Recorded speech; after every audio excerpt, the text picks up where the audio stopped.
SLST চাকরি প্রার্থীদের কাছে আজ থেকে আগামী কয়েকদিন খুবই গুরুত্বপূর্ণ এবং আজকের যে ৩৫ জন মন্ত্রিসভায় বসলেন মানে মন্ত্রীরা এবং যে যারা কাজের দায়িত্ব পেলেন, কেউ স্বাধীন প্রতিমন্ত্রী, কেউ ক্যাবিনেট মন্ত্রী ইত্যাদি, তো সেখানে আজকের কি কোনো আপডেট আসবে? নতুন মন্ত্রীরা শপথ গ্রহণ করেছে, এসএলএসটি সংক্রান্ত কি আজকের সন্ধ্যার মধ্যে কোনো গুরুত্বপূর্ণ কোনো চমক দেওয়া খবর আসতে পারে? কি সম্ভাবনাতে আমি সে নিয়ে ডিসকাস করছি। এবং আরেকটা বিষয় বলে রাখি যে যেটা সূত্রে খবর, যে এই সরকার কিন্তু যে চলতি নিয়োগ প্রক্রিয়া এসএলএসটি এবং গ্রুপ সি গ্রুপ ডি, সেখানে সম্পূর্ণভাবে কোর্টের উপরে ডিপেন্ডেন্ট। অর্থাৎ চলতি নিয়োগ প্রক্রিয়ায় হয়তো সেই অর্থে এই সরকার কোনো মাথা বেশি কামাবে না এবং যেটা কোর্ট রায় দেয় সেটা কিন্তু এরা মানবে। আমি সে নিয়েও ডিসকাস করছি, কাজে ভিডিওটা স্কিপ করো না, সবটা দেখো, চ্যানেল সাবস্ক্রাইব করে দিও এসএসসি, পিএসসি এবং গ্রুপ সি গ্রুপ ডি গুরুত্বপূর্ণ আপডেট পাওয়ার জন্য।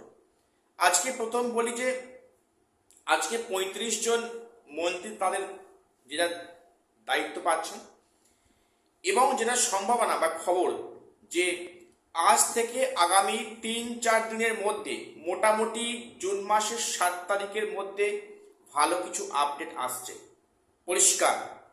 শুধু যে এসএসসি নয়, সেখানে বিভিন্ন দপ্তরে পিএসসি, মাদ্রাসা, সেখানে বিভিন্ন কিন্তু দপ্তরে অনেক বিজ্ঞপ্তি আগামীতে আসছে এবং সেটা আমরা বুঝতে পারবো আগামী ৭ই জুনের মধ্যে।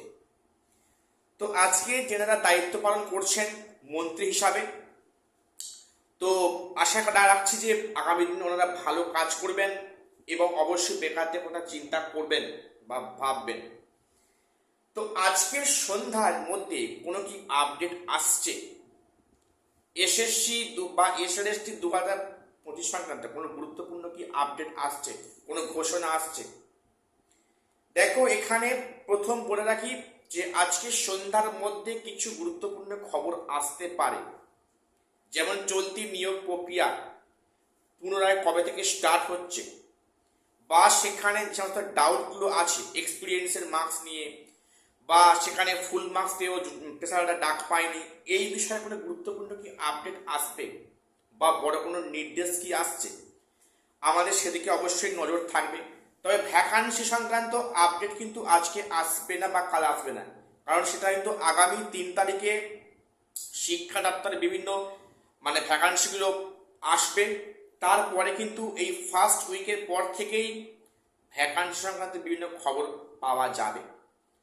তো মনে হয় না যে ভ্যাকান্সি আপডেট আজকালের মধ্যে হয়তো ডিক্লেয়ার করবে, সম্ভাবনা খুবই কম।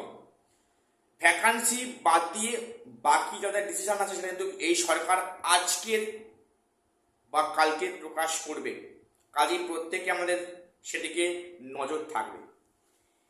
তো আর একটা খবর বলি, যেটা শুনলাম যে চলতি নিয়োগ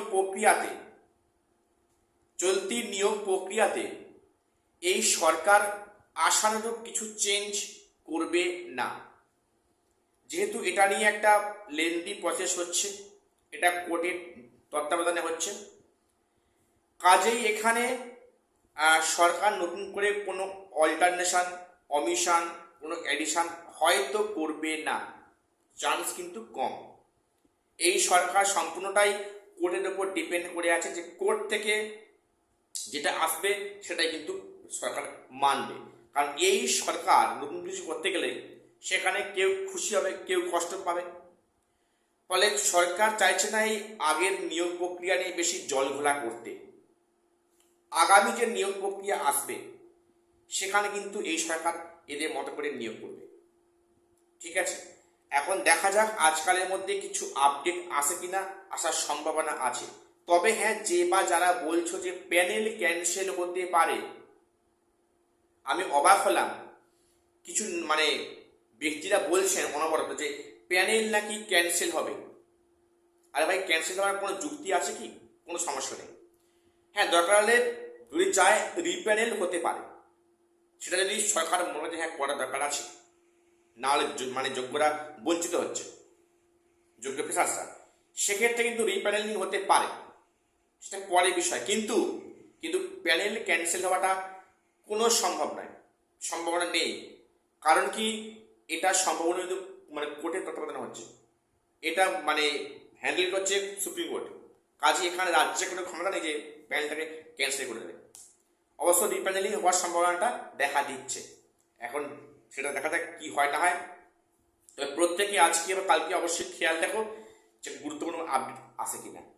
তো যাই হোক, দেখা হচ্ছে পরের ভিডিওতে।